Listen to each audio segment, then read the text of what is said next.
Yo, growing a business is kind of tricky right now. Supply chains are squeezed, tariffs and trade policies are dynamic, and cash flow, it's tighter than ever.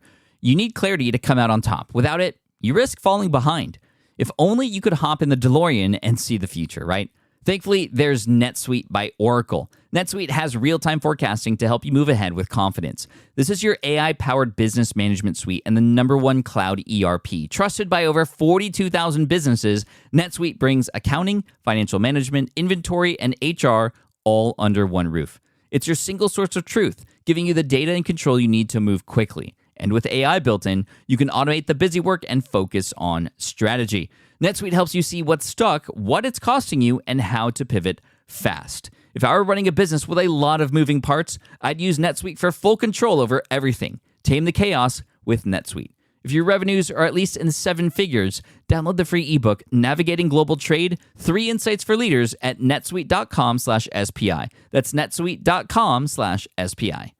The perfect product launch. It's the goal for every brand marketer. High heat, fast sellout, and fans posting recipes like trophies. What do Sydney Sweeney's soap drop, Taylor Swift's tickets, and your next launch have in common? Well, they're not bought, they're bragged about. Fanfare turns your drop into a moment. Fanfare cues real fans, blocks bots, and builds launch experiences worth screenshotting. Want hype without the heartbreak? Get Fanfare's 5-step hype drop playbook with our proven success formula and make your next launch unforgettable at fanfare.io/playbook. Again, fanfare.io/playbook. You're listening to the Smart Passive Income Podcast, a proud member of the Entrepreneur Podcast Network, a show that's all about working hard now so you can sit back and reap the benefits later. And now your host. If he sees a fly in the house, he'll spend all day to get it if it comes down to it. Pat Flynn. It is exactly 11 p.m. on Saturday, September 28th.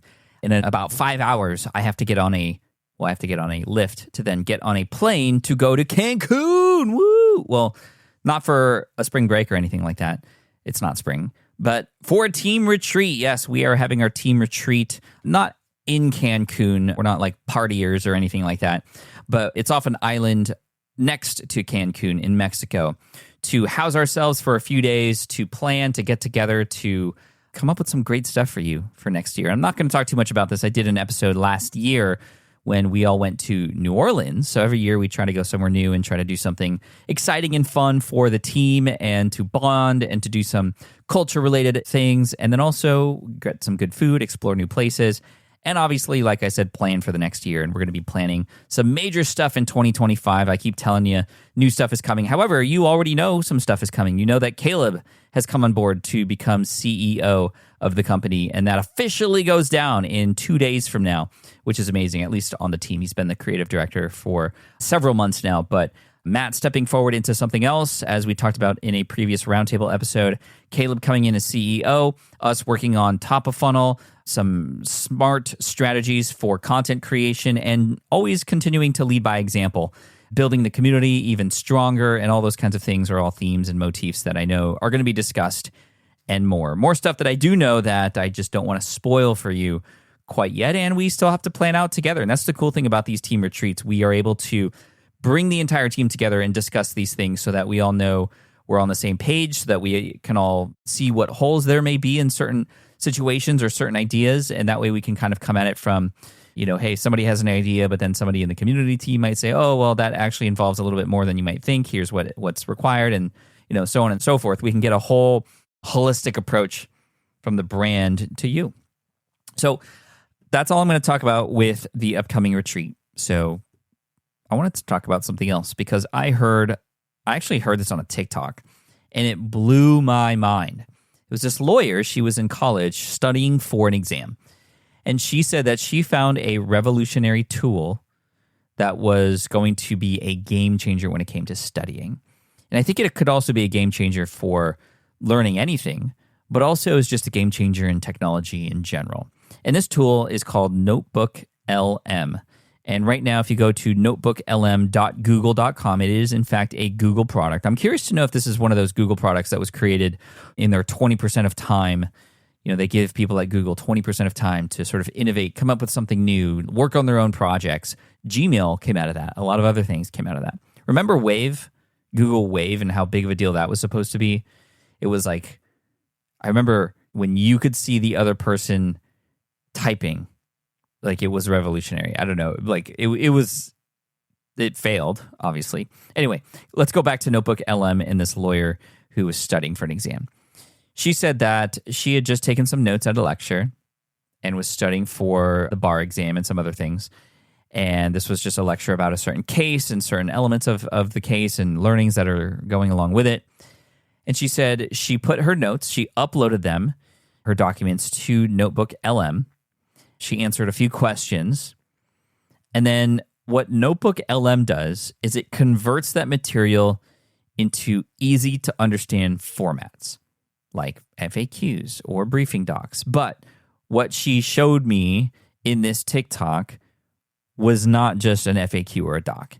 It was a conversation, an AI conversation between two people, an AI male voice and an AI female voice, who were discussing the topics that were in her notes, but in a conversational way.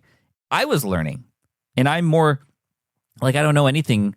Well, I know a little bit about law. I know not to do certain things, but what I mean is for those terms and all the things that she was learning for her exam, like I was understanding it. I was getting it. They were offering different examples, and they were discussing it in a way that had like one person answering the questions of the other. And maybe it's just because I listen to podcasts all the time, but that conversational setup, that scenario, really cemented a lot of those things more than if I were to just read them in a book. It was pretty cool. There was a case about somebody, like a mechanic, who had repaired tires but left the nuts a little loose, and then that person got into an accident. So the case was about whether or not this person, the mechanic, was going to get charged or not, because it was negligence on his part fulfilling a service. See, even that, I listened to it for a 30-second TikTok, and it stuck. Or at least that part of it. But it was, again, it just was mind-blowing. NotebookLM.google.com. And I'm here now. It says, create your first notebook. NotebookLM is an AI-powered research and writing assistant that works best with the sources you upload. So what I like about this, as opposed to something like ChatGPT, is you are uploading the resources. So, I mean, you could do that with a bot or some sort of closed-off container within ChatGPT or Claude or something like that. But this one, I think, is built for this specifically. And the fact that it could take it and turn it into a podcast, kind of put characters to it, create FAQs, briefing docs, is pretty cool. Just kind of mind-blowing. So they have some samples here, too. And I can view the questions, the FAQ, and all this other stuff. It's just like, it's kind of mind-blowing. And I don't know exactly where to go to turn it into a podcast. I'm looking at something right now in here, but I can analyze the potential economic and social benefits and challenges of transforming westward into a myco-tourism destination. Okay, so that's just about something else. Anyway, all this to say, once you think like there's a way, like that there's no more innovation in this thing, like something comes around like this, and it's not even technological innovation, rather how to use the technology that exists and mold it in a way that works for a benefit of, more people. So I recommend you check that out, NotebookLM.google.com. It is an experimental site. And I'm finding that, I mentioned that I found this on TikTok. I've been doing a lot more TikTok with my Deep Pocket Monster Shorts channel, right? So I have Short Pocket Monster on YouTube, and then I have the Deep Pocket Monster official Instagram page, and then I have Deep Pocket Monster on TikTok. And each of those three short-form video platforms are all receiving the same videos every single day. So I am currently at what day am I at right now? 67. No, today was day 68 in a row of uploading daily shorts to each of those channels. And the YouTube Shorts channel is approaching 300,000 subs. It has a trailing 28 days revenue of $15,000. TikTok has a trailing 28 days of $4,000, and Instagram has $0. No, that's not true. I made 22 cents on Instagram from somebody who just decided to gift me 22 cents, probably because they felt bad because I got a bad pack of cards or something. Monetization, like in a feed, like in YouTube or on TikTok, is not possible. Now, the TikTok one has less subscribers. It has less views, still a substantial amount of views, but less views than YouTube. And it has what I think is like a 10x RPM. The RPMs on, so this is revenue per milli or revenue per 1,000 views. On YouTube, it's like 10 cents max.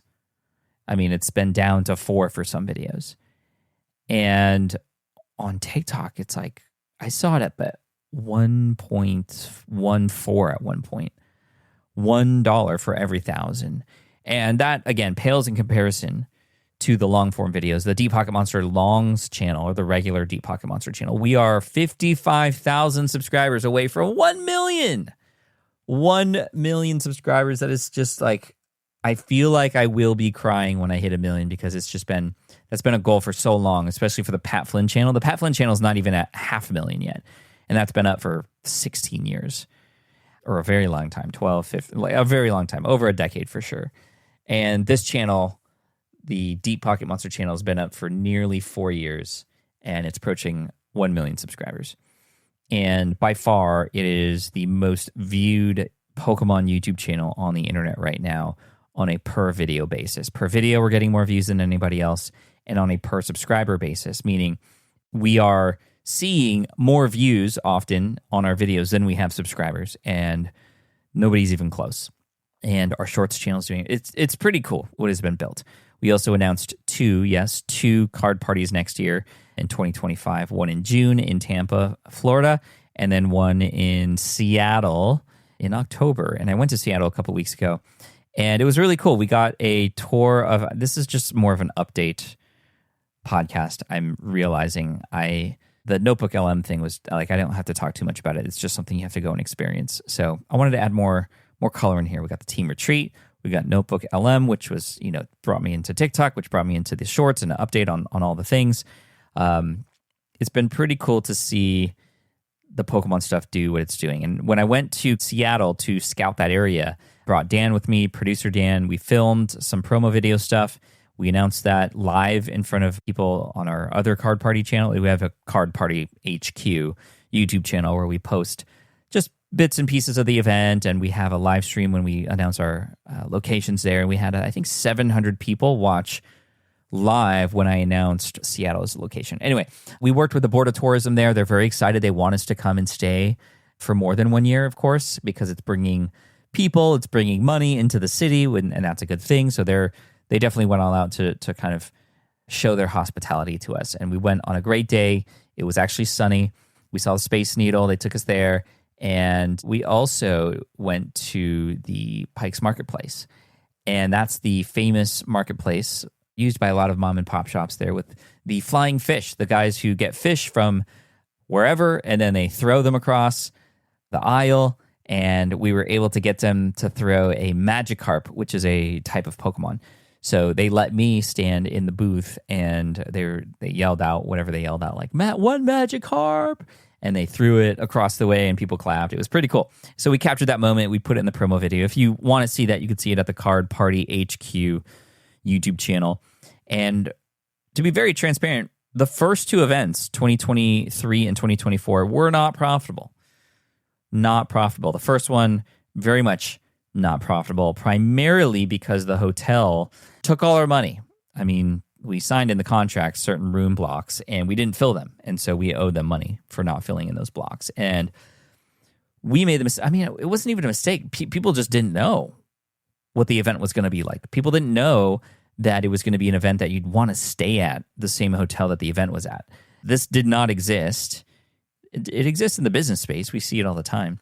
But it did not exist in the Pokemon space. In the Pokemon space, events are usually just like a room full of vendors. You come and then you leave. And this was more of like camp or a cruise. It's like there's activities, there's shows, there's games, there's community, there's trade nights, all happening under the same place and the same time with everybody. And people didn't even want to leave, even though they had to, because they didn't book a hotel, even though quite a few did, but we didn't fill in our spots. So we owed over 6 figures to the hotel after the first year. But we said, you know what? We're going to keep this going. We see that this is doing something special here in the community. People want to come back again. So we did it again in Orlando. It was a hit. We made up some of that cost, but we're not in the black yet. Events like this, especially when you get into the multiple thousands of people in attendance, right? The ticket prices are a little lower and you very much rely on sponsors. But if you're brand new, the sponsors aren't really sure if this is an event worth going to and worth, sponsoring and putting money down for. But now that we're in year 3, we're going to hope to be in the black. And because we're doing 2 next year, it should speed up that process even more. Events like this that are in the multiple thousands typically take 3 to 5 years, I've found, through just conversation to get profitable. So, if Amazon could be not profitable for 30 years or however many, 25 years or something like that, and then here they are now, then, we'll be fine. We'll be fine. Thankfully, we have some support from the community, quite a bit of it. And the creators are just amazing. My team is amazing. I partnered with the podcast movement crew. We've joined forces. My company and their company created a new company. And that company is the company that houses Card Party. We got the trademark for Card Party. We're doing big things over here. It's fun. Meanwhile, the team's cranking over here at SPI, and myself included, with the content and the plans that we have for next year, for all good things happening here too. And a lot of people, to finish this up, will go, Pat, you're doing way too many things. How are you able to do this? It is only able to happen because I have some great people around me. The team here at SPI is amazing. They keep the show running. And because we're building a community, it's not about me anymore. I may be, the face of the company, and I might be at the helm and in the pilot seat every once in a while, but I'm not always steering the ship. It's like an Avengers crew, right? It's not just Iron Man. It's all of us kind of working together to help you out. And that's great because, if I'm out of commission or on break or working on something else, the team can pick it up. And the community, because it is community, it's self-driven. People are in there helping each other out, which is great. It doesn't mean we're not in there, but to see the community helping the community is just incredible. So that's going to be the end of my rambling today. Thank you so much for listening, and I appreciate you. I am very, very tired as I had to spend all day packing, and I spent some time with the kids today. Wanted to make sure we got some family time in before I left and enjoy this great San Diego weather that we're having. And it's probably going to be thunderstorming and raining the whole time while we're over there, but it doesn't matter. We're going to be around each other, and we're going to be planning for you. I'm excited, and I hope you're excited too. So thank you so much. Hit that subscribe button, and I'll see you in the next episode. Cheers. Thank you so much for listening to the Smart Passive Income podcast at smartpassiveincome.com. I'm your host, Pat Flynn, sound editing by Duncan Brown, and our executive producer is Matt Gartland. The Smart Passive Income podcast is a production of SPI Media and a proud member of the Entrepreneur Podcast Network. Catch you next week. Hey, fellow podcaster, does this sound like something you've experienced? Record your podcast episode on one platform, download the files, edit in another app, then fire up a different tool just to create these social clips? Well, it can be clunky, time-consuming, and frankly overwhelming, especially for creators trying to grow. And that's why I'm excited to tell you about Riverside. Riverside is the all-in-one platform. Record, edit, and repurpose your podcast content all in one place. You just log in, record with your guests no matter where you are in the world, and just like that, studio-quality audio and high-resolution video. We use Riverside here at SPI as well now. With built-in AI, I can automatically clean up my audio, saving myself so much editing time, and it can even auto-generate clips to make promoting the show a breeze. And with Magic Clips, I can grab the best moments and repurpose them as short-form video, perfect for YouTube Shorts, TikTok, or Instagram, without re-recording a thing. So if you're tired of juggling tools and want a faster, simpler way to create and scale your content, it's time to try Riverside, built by creators for creators. Just go to smartpassiveincome.com/Riverside and use code SMART to get 1 month free on the Pro plan. That's smartpassiveincome.com/Riverside, promo code SMART. Look, I get it. You want to grow your business, but trying to sell to hundreds or even thousands of people gets very exhausting very fast. But what if you could sell at scale with a simple, powerful quiz? Score App helps you sell to more people without adding more to your plate. You build a quiz or assessment that your audience actually wants to take. Then they answer a few quick questions and get a personalized result right away. It shows them where they're at and what they need to do next and how you can help. And you build huge amounts of trust before you make even a single offer. No hard sell, no chasing leads, just value at scale. Get 50% off the first 3 months using the discount code SPI. All you have to do is just head to scoreapp.com/SPI. Again, that's scoreapp.com/SPI.